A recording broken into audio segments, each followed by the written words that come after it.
Welcome back to Microsoft Flight Simulator 2024. Yeah, guys, if you're waiting for the standard version, you will be able to play tomorrow, as today is Sunday. We're picking up where we left off here on our flight training. So we got basically handling done, takeoff and landing, and then we did VFR navigation yesterday, and we're going to hit the IFR navigation. And I'm hoping once I finish this that I could start a career mode and then maybe do like helicopters and airliners and stuff like that trainings later. But I'll have to see how that works out. So anyway, without further ado, let's get into this IFR training. See how we do. Woke up a little foggy this morning, so bear with me as information may float more over my head than usual. Let's start.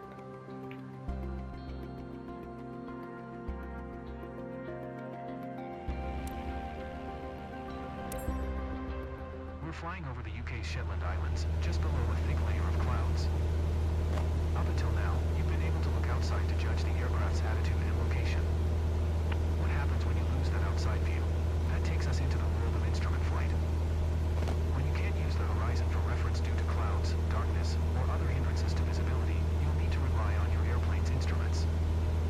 When flying on instruments alone, you'll need to rely on your attitude indicator to see your pitch and roll information.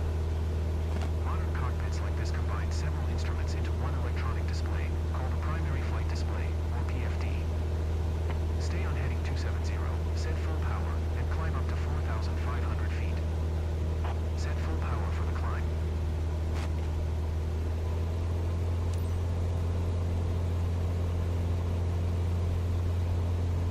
Alright guys, yeah, I can't see a thing. I can see the ground down there. But flying through flying through the air with like no visibility, it's terrifying to someone like me. We're climbing up into the cloud layer. Notice how you're starting to lose your outside view. Instead of looking out the canopy, focus your attention on the cockpit instruments. You can maintain wings level using the attitude indicator. Continue climbing to 4,500 feet. Watch your Okay. heading. Maintain heading 270. You needed to maintain heading 270. Watch your heading. Maintain heading 270. Okay, so I'm looking at the compass. Oh, oh. 4,500 feet while continuing to maintain a heading of 270. Now I'm off. speed and level at 4,500 feet, getting used to not having an outside horizon for reference. 270 is west, so I'm looking at the upper left corner there. It's giving me the degrees. Oh, oh.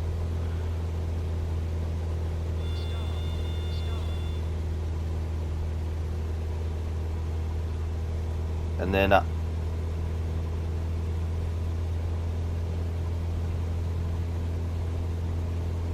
looking at my Watch your altitude. We're aiming for 4,000. screen in front of me as well. You didn't maintain 4,500 feet. Oops. Okay, now keep us on this heading and take us down to 4,000 feet. Okay, I went a little too high. Without gaining speed. Reduce power. And then go down to 4,000. Oh, oh, oh. Don't let the nose get that low. The nose was way too low. Great. Increase power again for cruise and keep us at 4,000 feet. I'm having troubles here. I'm not on 270.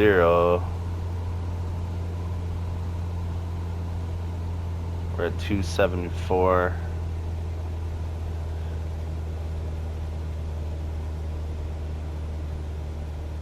Okay, we need to maintain 4,000. I'm too high. More practice may be a good idea. Yeah, I think so too. That was a little rough.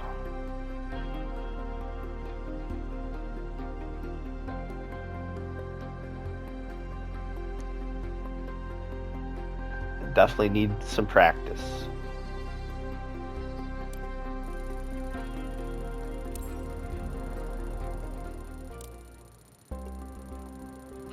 Alright, what do we got here? Turning. This tutorial will teach you how to change directions when you cannot rely on any external references. Let's see. Introduce to multiple key elements of G1000's primary flight display, performing some 20-degree turns while following different headings, maintaining an altitude of 4,000. So yeah, it's showing me on the screen there. That's what I was using, was the compass for the degree heading.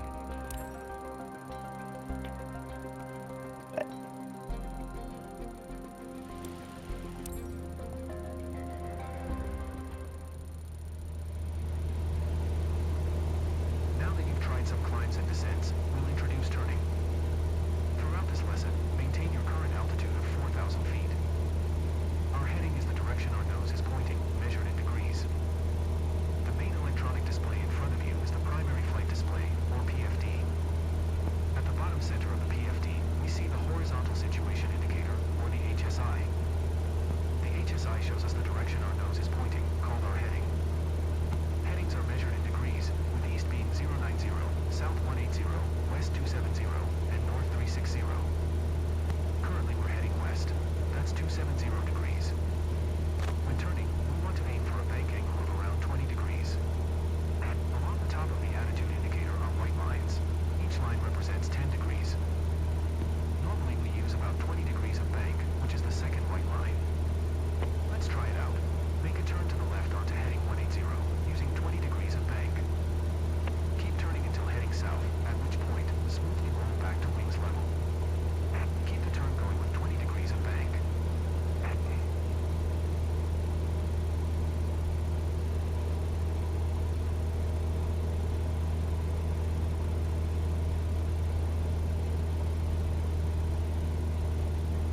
See, I'm not sure how to tell what degree of turn I'm on. That's it. Stop turning there and you'll be heading Oh, due oh, south. oh. Heading 180. Went a little too far left. Great. Now try and maintain this heading for a short while.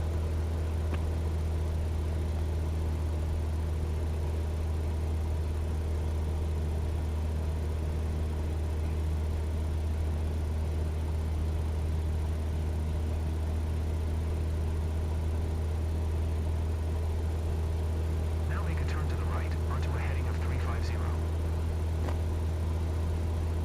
Alright, bank right to 350. Roger that.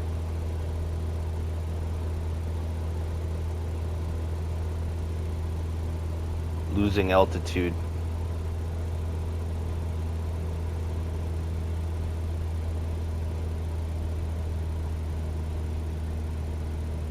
I think I'm banking a little too hard. Whoa, whoa, whoa, whoa, whoa.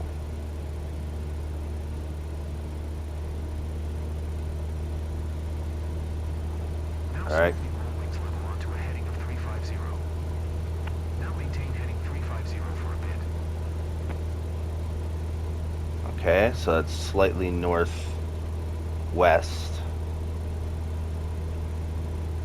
We're learning. Can I see the ground? Nope. Wow,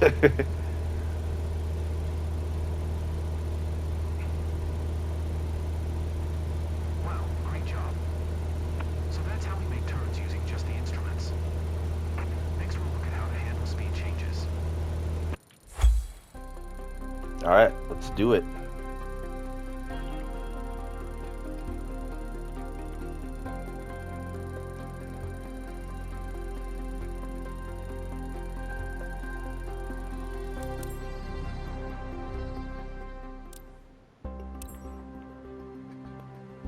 Speed control. Managing aircraft speed while flying IFR requires pilots' full attention. Well, this whole training session's taken by full attention. I'm on full attention the whole time, guy. Alright, let's do it. We're cruising at 100 knots, maintaining our heading and altitude. Let's look at how we deal with speed changes when flying on instruments. When slowing down, the wings produce less lift. To counter this, you'll need to progressively raise the nose in order to maintain altitude. Give it a try. Reduce power and bring the speed back to 70 knots. Reduce power. Set power to keep 70. Okay.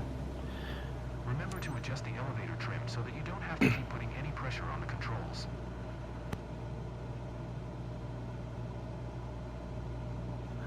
Yeah, the trim, that's definitely... Try to maintain 4,000 feet altitude. Oh, I'm way Watch your low. speed.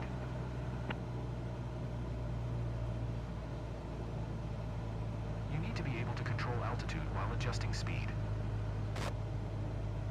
Yeah, most definitely, buddy. 70 knots.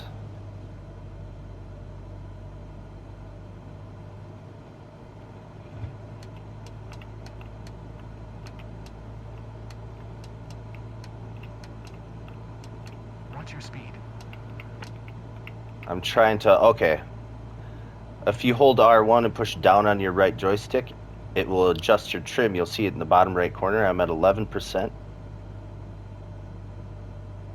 And it was at 8%.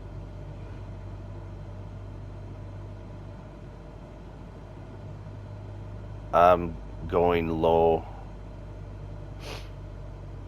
It's not really giving me an altitude. If I was supposed to stay at 4,000, I don't know. But my speed's still too high.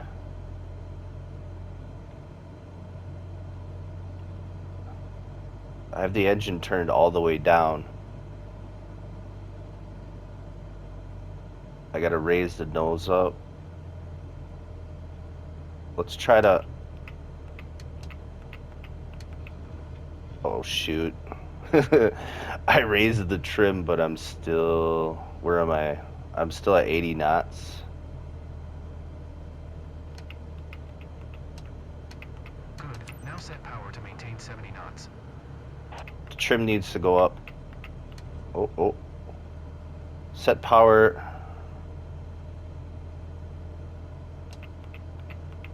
Okay, I'm lifting the trim.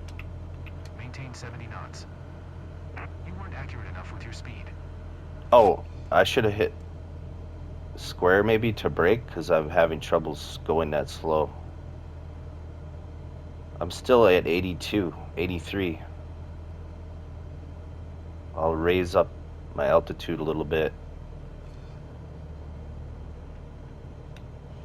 Okay, I finally hit 70. Let's raise the trim up. Come on, man. 30. Oh, I gotta turn. Keep us steady on heading 350.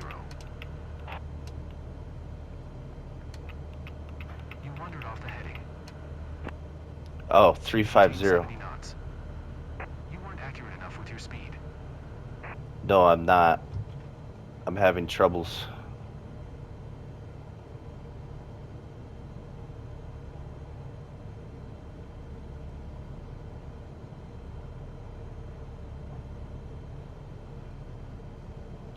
Now I'm going too slow.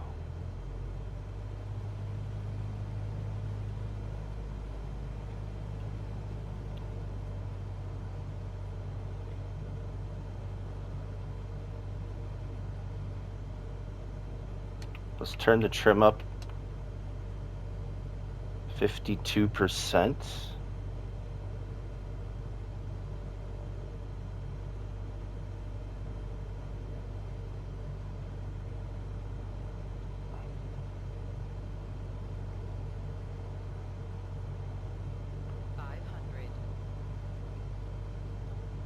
I'm really low.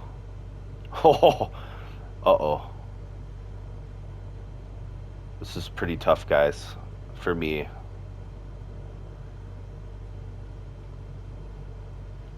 Maintain 70 knots. You weren't accurate enough with your speed. I see that. I'm turning the trim up more. I'm at 61. Notice how the nose needs to be a little higher than before to make up for the loss of airspeed.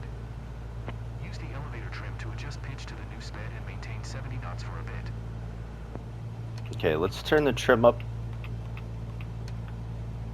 to 63%. Turn the power up just a little, a little too much. us steady on heading 350. Oh no. You wandered off the heading. Great, now increase power to get your speed back up to 100 knots. Okay, increase power to 100. Whoa, whoa, whoa, whoa, whoa, whoa, whoa, whoa, whoa. The trim's too high.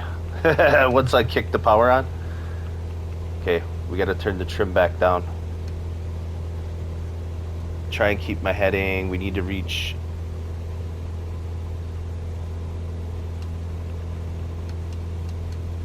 Okay, adjusting trim. We're at 24%. Let's see what that is. I got the throttle maxed out. As we speed up, notice how you need to trim nose down to avoid climbing. Yeah, I did notice that. Let's try 19. I'm super low though. That's the problem.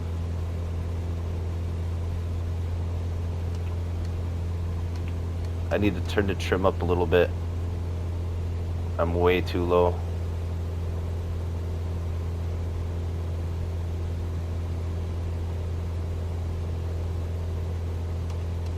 Alright, let's try trim at 20%. I need to keep my heading.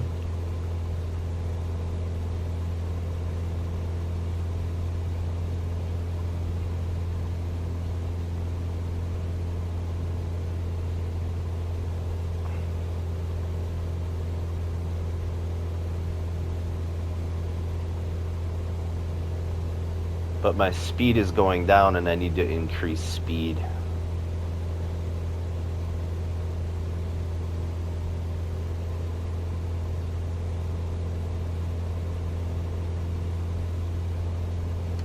So I'm gonna turn the trim is kind of, it's like I'll click it and it seems like sometimes it will not move and then sometimes it will. I'm keeping an eye on the trim on the bottom right. My heading is wrong and I'm not going fast enough.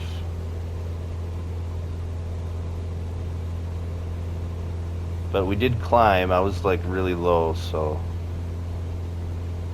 I'm gonna try trimming it down now to 15%. Okay, we're hitting the groove here. Trim down. Let's trim it down. I'm at 10%. I'm still climbing. So let's 8%. Flaps give a boost in lift, which you'll need to control in order to maintain our altitude. They also add drag, making us slow down more quickly, so be careful not to get too slow. Reduce power and slow us down to 60 knots. Okay, I better turn the trim up a little bit before I reduce power. Slow to 60.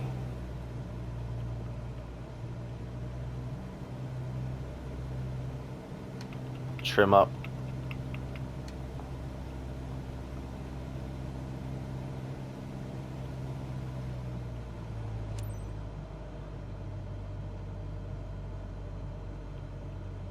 Good. Now extend the flaps to 10 degrees. Okay, flaps down on the tap pad. Now set flaps at 20 degrees.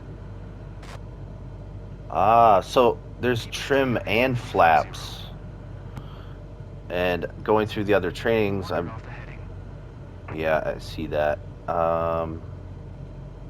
Flaps and trim. It wants me to set the flap. Start adding power so you don't drop below your target airspeed of 60 knots. 60 knots. I'm still going a little fast though.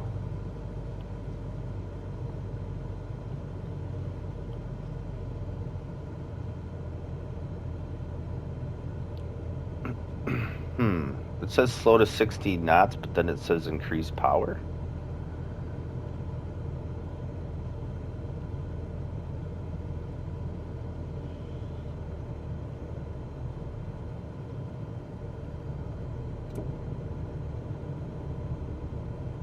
Okay, the flaps to 30 is... Now stabilize at 60 knots and trim for level flight.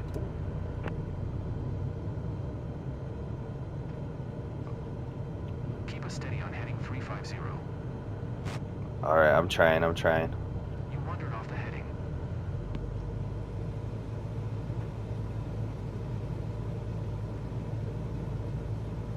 Know what I'm gonna do, guys, is I'm gonna Google and look more into the meanings of flaps and trim, just because, yeah, it's a whole different language here of airplanes.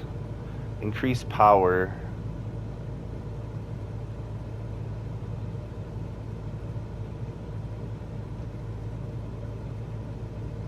But maintain 60.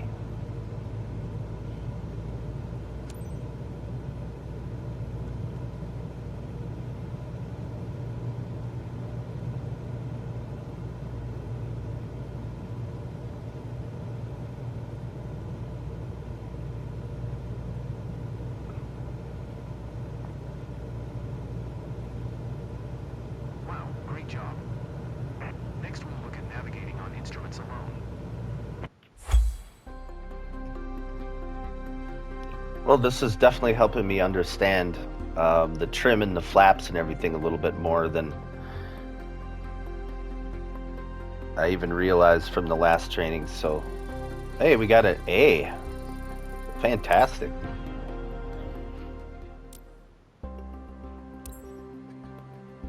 VOR basics.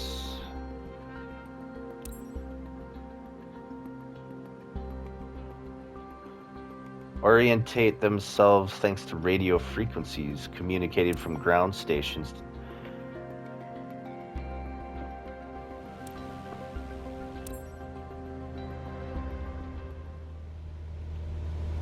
Now that you have the basics of flying the aircraft on instruments, let's look at navigation. There is a worldwide network of radio beacons that pilots use to find their way when flying IFR. The most common beacon is the VOR. I've tuned the suburb VOR into your NAV radio, which we're going to fly toward. To get there, we'll use the course deviation indicator, CDI. That's the green arrow and bar on the HSI. I've set the CDI for a course of 170. That means we want to arrive at the VOR on a heading of 170. The CDI shows us if we are on our selected course. If the bar is to the left of center, we need to fly to the left to recapture our course. The bar is currently over to the right, so keep flying on this heading and wait for the CDI bar to start moving towards the middle.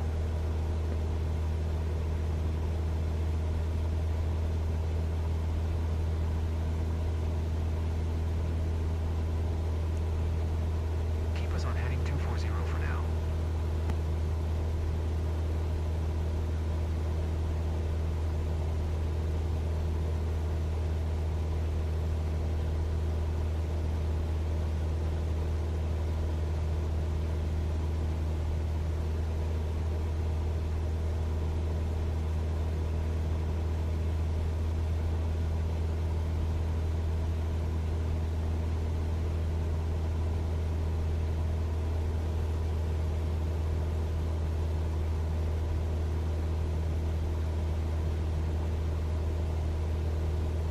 Here it comes. Now make a left turn onto heading 170.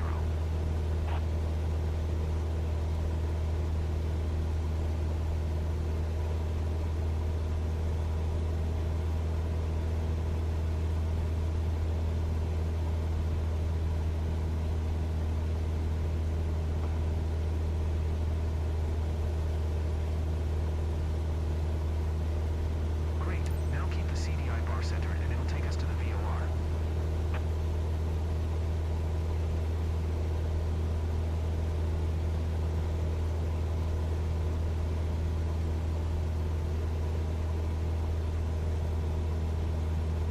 You were way off on altitude holding.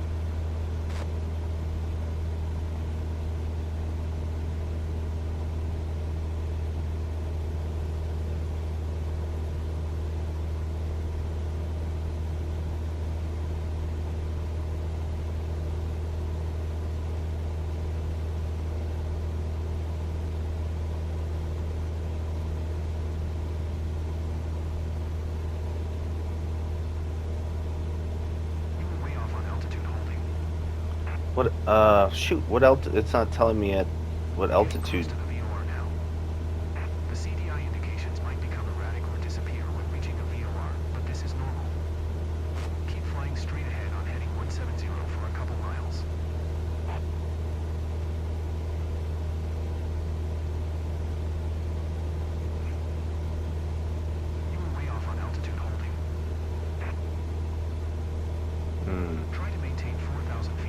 Oh, 4,000, okay. I'm gonna say it wasn't telling me at the top right, and I was so busy trying to concentrate.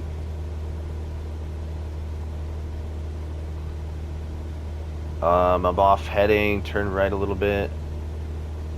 Try to hold 170 and 4,000 feet. Oh, let's set the trim. Come on, trim. There we go, 10%. Now that I got the trim bringing me up a little bit, I can concentrate on my heading there. I think a bit more practice may be a good idea. Yeah, I was at 3,900 feet. Doing my best.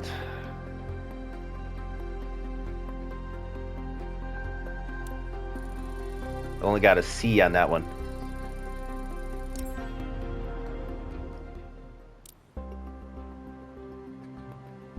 RNAV basics. Use of global navigation satellite systems.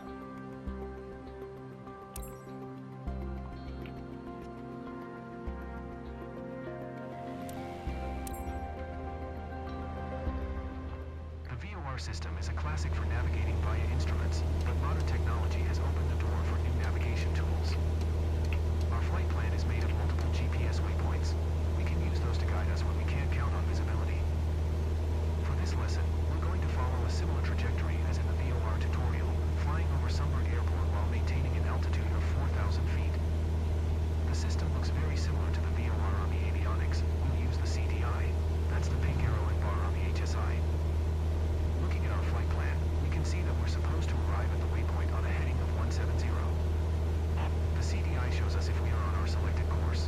We've deviated on purpose so that you can see how to catch up to your intended trajectory. Just like with VOR, the gap between the bar and the CDI arrow shows us the direction that we need to head towards to catch up to our course. The bar is currently over to the right, so keep flying on this heading and wait for the CDI bar to start moving towards the middle. Here it comes. Now make a left turn onto heading 170. All right, 170. Roger that. Roger that, good buddy. I got my trim at 10% right now, which... Oh. Maybe I shouldn't have increased my speed. Now keep the CDI bar centered and it'll take us to the waypoint.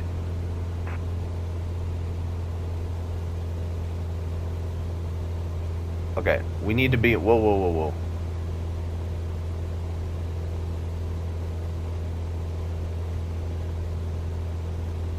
My altitude is going up. Now it's going down.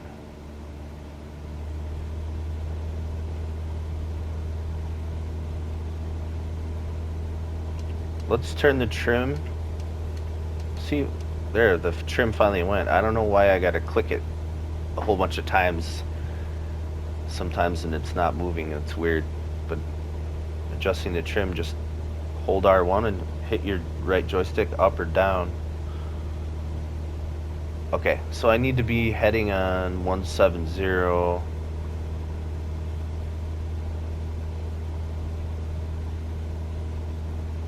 But I was off to the left. That's why I kind of readjusted off my 170. Now we're coming back.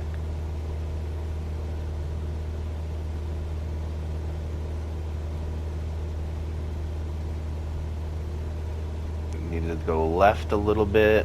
Whoop, whoop, whoop.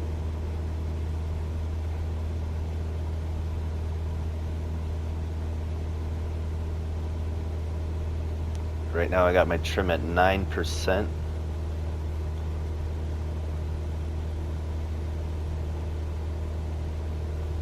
We're slowly gaining altitude. Oh, now we're losing altitude. Let's turn the trim up to 10.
Roger that.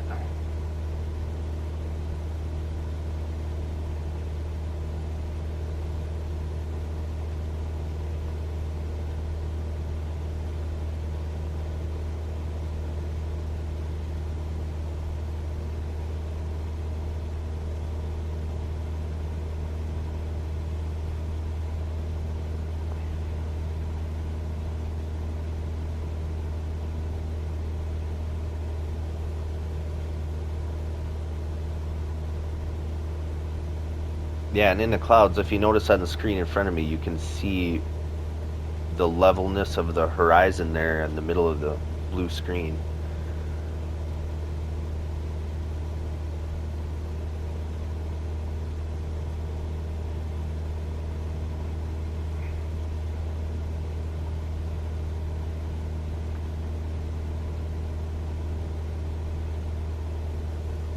Our altitude is holding perfectly right now. I'm on trim of 10%. I don't think my engine's turned up all the way. But there's room for improvement. No.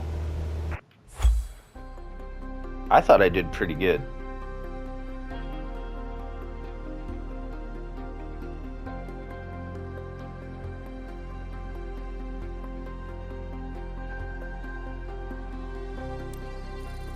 Got a B. I'll take it. ILS approach. The ILS transmits two different sets of data to the airplane's instruments, a localizer and a glide scope.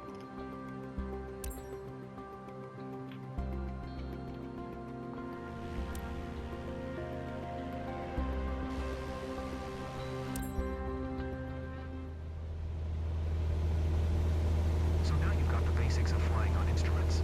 Now we need to get back on the ground. The most common landing aid is the Instrument Landing System, or ILS for short. An ILS uses two directional radio signals, one for lateral guidance called a localizer and the other for vertical guidance called the glide slope. The localizer provides lateral guidance, which directs you onto the runway centerline. The glide slope provides the intended descent angle onto the runway. The localizer is displayed with the CDI, much like in a VOR lesson. Keep flying on a heading of 210 at 1,500 feet and we'll watch for the localizer to come alive. The localizer is moving now. Make a gentle turn to the right, intercepting the localizer and keeping the CDI in the middle.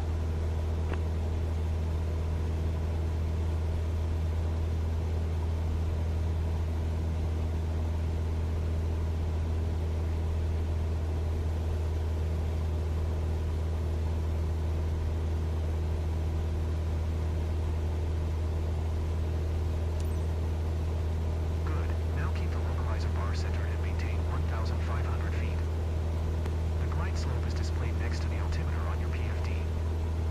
If the green glide slope diamond is above center, you are below the glide path. We always start out below the glide slope, as we want to intercept the localizer first. We'll wait for the glide slope to start moving.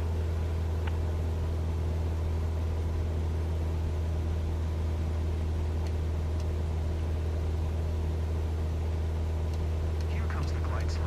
Maintain 1,500 feet until it almost reaches the center.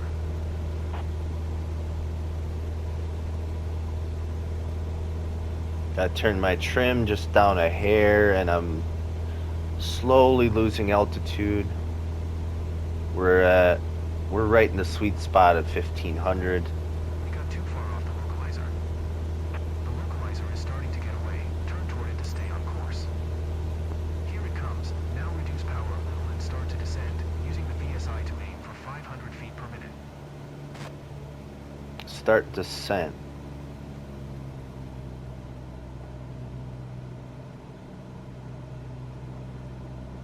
Keep both the localizer and glide slope indications centered all the way down to the ground. Reduce speed and set flaps as needed as you make your way down the ILS.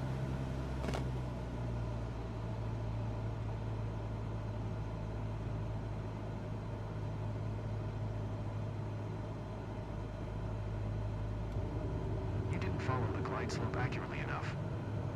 The glide slope is starting to drift away from center. I'm not actually seeing the glide You're scope. approaching the runway. This approach has an offset, meaning that the localizer and runway aren't lined up together exactly. Focus on following the ILS for now. We'll transition to a visual landing once we're closer to touchdown. Make only small corrections and remember that each will be more critical as we approach touchdown. Great, now is a good time to transition from flying on instruments to using visual cues to complete the landing. Get us down onto the runway and then come to a smooth stop.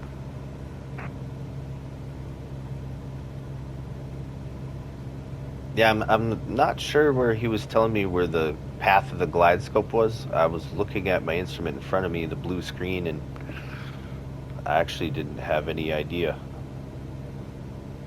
Then I'm noticing my altitude is like super low right now. So I gotta be careful.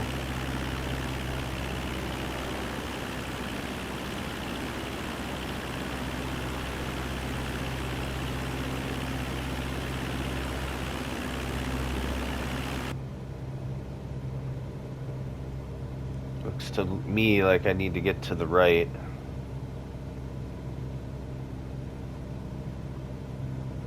Okay, so maybe that green line in my compass there on the screen is the glide scope, because I'm seeing it line up a little bit.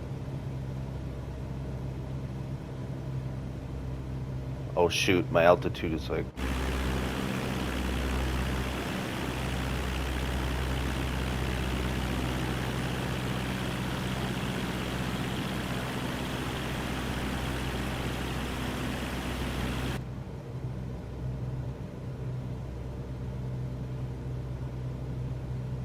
Yeah, okay, I think the glide scope, that may be the green line in that circle on the blue screen in front of me. Because now that I'm on center, it's lining up. That might have been what he was talking about.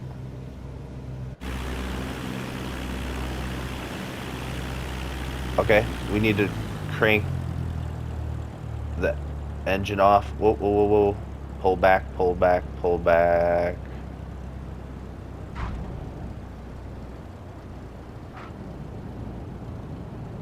We are set down, hit the brakes.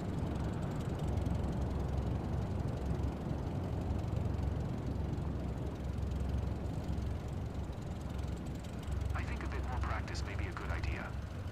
I figured you'd say that. Training complete.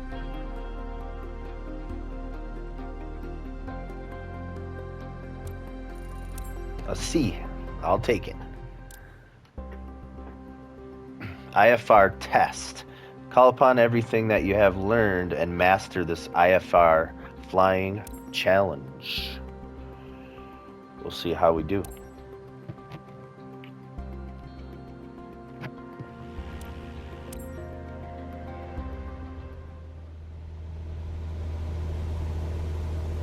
Alright, it's time to put what you've learned into practice.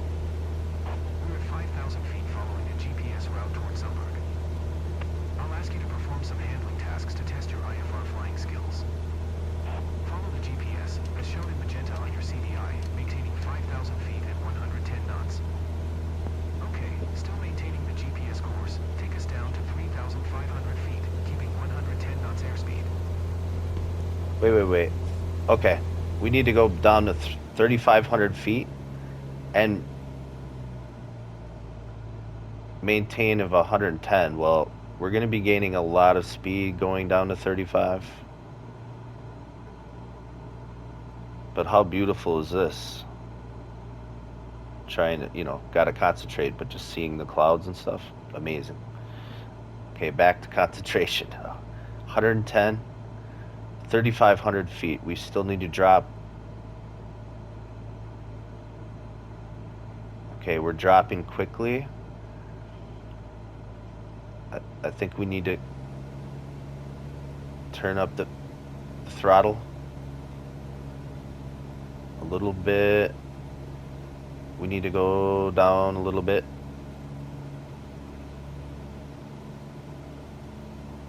Okay, let's drop the throttle down a little bit. Next, keep us at 3,500 feet and make a left turn onto heading 060.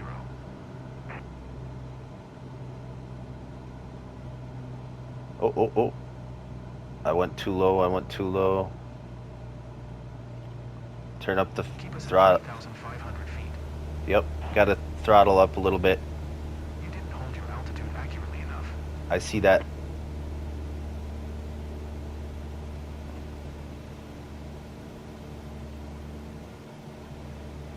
Watch your speed. We want 110 knots. You need to work on your speed control. Yes, sir. I surely do.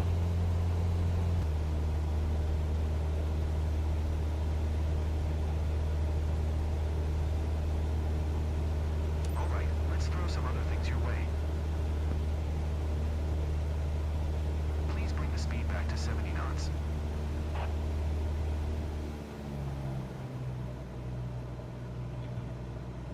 Keep us on heading 060. You went too far off the target heading.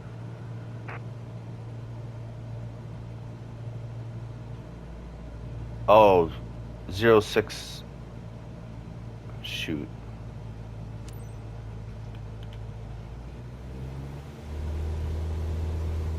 Alright, now keep us at 3,500 feet, 70 knots, and turn us to the right onto heading 225. Maintain 35. Turn to the right. Keep us at 3,500 feet. Watch the speed. We want 70 knots. You didn't hold your altitude accurately enough. I'm pretty darn close, guy. Okay, I see what that means now. HDG 225. So if you look on the top above the compass there, it's giving us the degrees there. G225.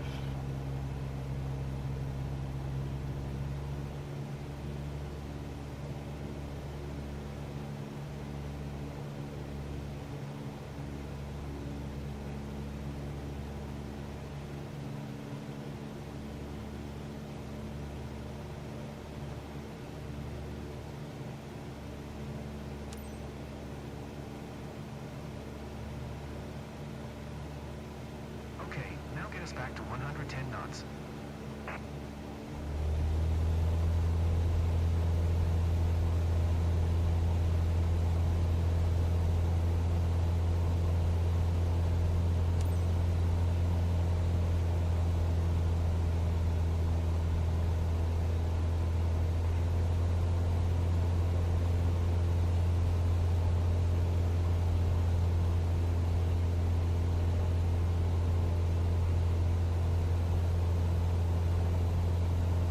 I think a bit more practice may be a good idea. Yeah, I definitely agree. There it is. Training complete.